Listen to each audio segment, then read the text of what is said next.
Hi, my name is Jay. I'm coming on here to give a review about a custody case that Nikki won on my behalf.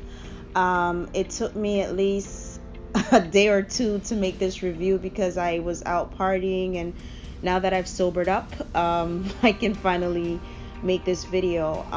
I just want to say that I have been going through the battle for over 4.5 years, and I kept having so much overwhelming evidence about how dangerous the father was to my child. And it's almost like no matter how many times I went into the courtroom, I kept losing.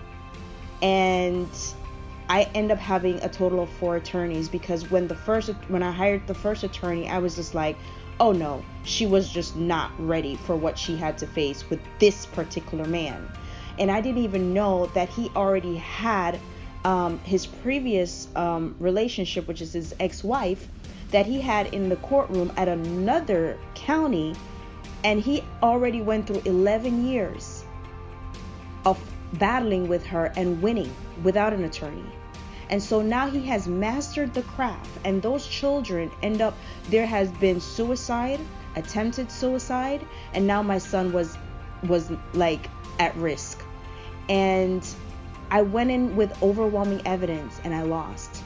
The second time I had another attorney because I felt the first one was just not prepared. The second attorney lost.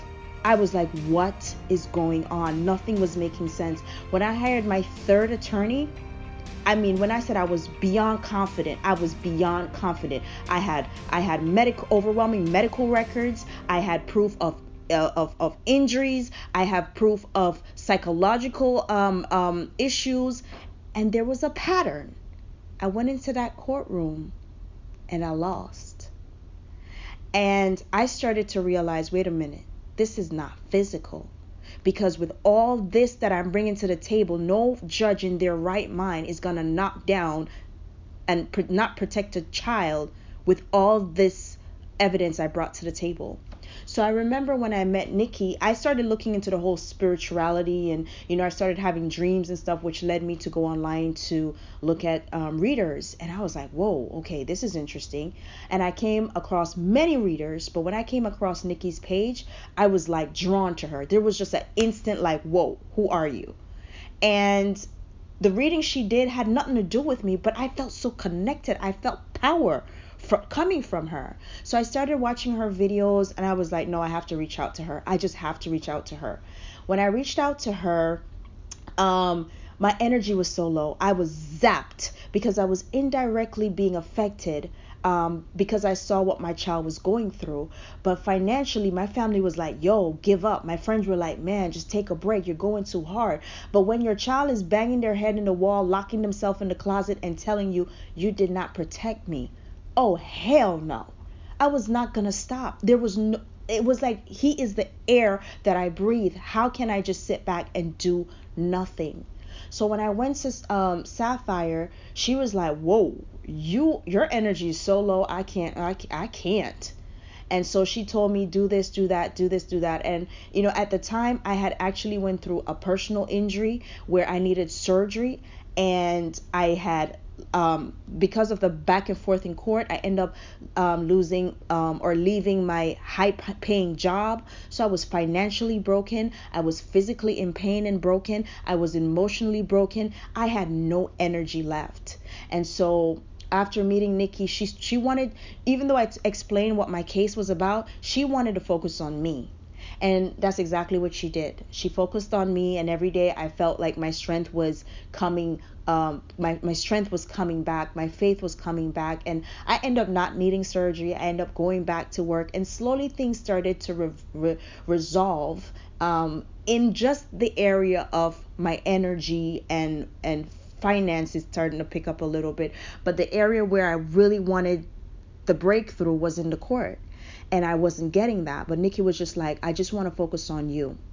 And so one of my last hearing, she told me, she's like, listen, you're going to go in that courtroom and you're going to feel like you lost, but you're only getting a step closer. So at the time, I guess she didn't deal with custody battles because she's like, oh, this was her first case. So she really didn't focus on that. She focused on me. But when she was ready, she was like, okay, I'm ready to deal with this crap now. This dude has had his way long enough. He's abused all these children and gotten away with it for all these years. And so when she's told me, okay, it ends today, and I was like, in my head, I didn't say it out loud. I was like, okay, Nikki, like, I've been battling for 4.5 years, 4 attorneys. What do you mean it ends today? You know, is this just a saying, or what do you mean? And she's like, no, it ends today. I got you. And I remember, I'm trying to make the story short, but in all honesty, I remember Nikki saying it ends today. And I remember doubting because I was like, I'm doing everything Nikki's telling me to do. I'm like, but I already did that. I already did that. And I already did that. And she's like, yeah, you did all of those things, but now it's going to work. And I was like, okay, all right. And I was home and I was doubting. She texted me and she's like, listen, you're doubting over there. And I was like, oh shit, she could feel that. So I said, let me take my ass and go get me some chamomile tea and sit my ass down. Be still and know that I am God. And that was the message I kept replaying in my head. And I went by the lake. I put my feet up. I was taking some sun. I was just trying to go blank because she was feeling my energy and I did not want to send her the wrong energy. And I was just praying and sending her, God, angels, everyone that wants me to be successful in this situation. I sent a lot of prayers to Nikki because I knew this man was difficult to move. So I wanted to make sure I send my prayer and good energy and vibration to Nikki. And Nikki was like, I got this. It's done. And I was like, why the heck is she so damn confident? Like, I want to be confident with her, but a part of me is like, oh man, what is this? And so honestly, guys, by the end of the day, when the father signed the paperwork, I can't tell you. I actually went numb. It didn't feel real. I was like, how is this even possible? Like, no, I was expecting to go to court in the next 2 weeks. And how is this possible? He signed the paperwork effortlessly. It was almost like he was more anxious to sign it than anything. And when I tell you, I didn't know if I was supposed to cry. I didn't know if I was supposed to scream. I didn't know if I was supposed to just pass out. I mean, but I just started hearing a song in my head. Bow down, bitches, bow down, bitches. And I remember Sapphire had sang that song in one of her videos. Don't know which one it was. But it felt like she was celebrating for me. And I texted her and I was like, he signed. Like, I couldn't call my friends. I couldn't call my family. I was numb. I drove home. I don't even know how I got home.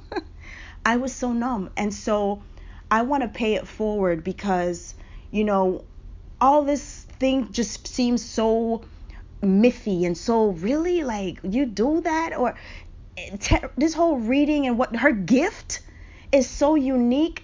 It did mess with my faith and how I was raised. I was like, God, forgive me. Jesus, forgive me. I don't understand what this is all about. But I realize now that God has used her gift, to break chains. And so I definitely want to come on here and say, anybody that's going through a court case and you feel like there is just no way, let me tell you, over 4.5 years, and with his ex-wife, over 11 years. That child is now in a psychiatric hospital getting treatment every 2 weeks. The other child actually committed suicide and was successful. And so my son was next in line to be damaged. And I just want to say, Sapphire, I thank you. I don't want to cry on here. Bye.